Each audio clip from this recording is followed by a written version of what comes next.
Students, आज हम अपनी हिंदी की बुक सारांश पाठ 10 पढ़ेंगे। पाठ का नाम है बंदूक नहीं पिचकारी। ये कविता है और इस कविता के लेखक हैं सर्वेश्वर दयाल सक्सेना। इस कविता में कवि जो है वो हिंसा का विरोधी है। हिंसा मतलब मारकाट। वह बंदूक को छोड़कर उसकी पिचकारी बनाना चाहता है और उस पिचकारी में रंग भरकर सारी दुनिया को रंगीन बनाना चाहता है। तो पढ़ें।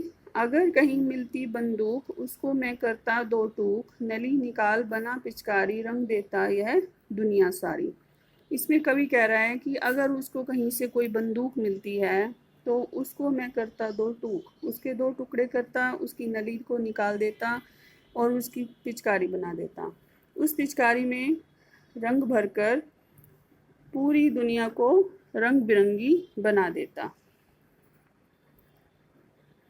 कौवा बगुला जैसा होता। कौवा काले रंग का है तो वो उस काले रंग को कैसा करना चाहता है, बगुले के जैसा।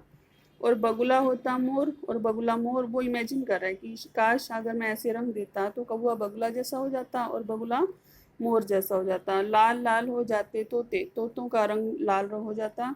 होते हरे चकोर, और जो चकोर हैं वो चकोर पक्षी वो हरे रंग के हो जाते।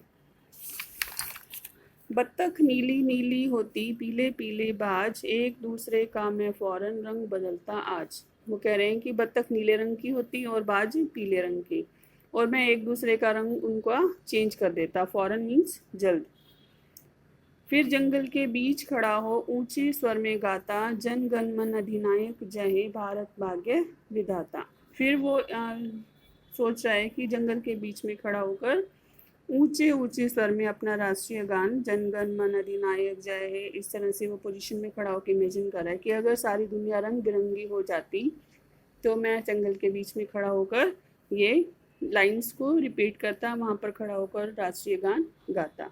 इस कविता में कवि हिंसा का विरोधी है। वो चाहता है कि सभी मिलजुल कर रहें और दुनिया देखने में रंग बिरंगी सुंदर लगे और सभी प्राणियों में प्रेम का भाव हो। आपको ये पाठ पढ़ना है और इसके शब्दार्थ इसी बुक में नीचे दिए गए हैं जो आपको फेयर नोटबुक में लिखनी है।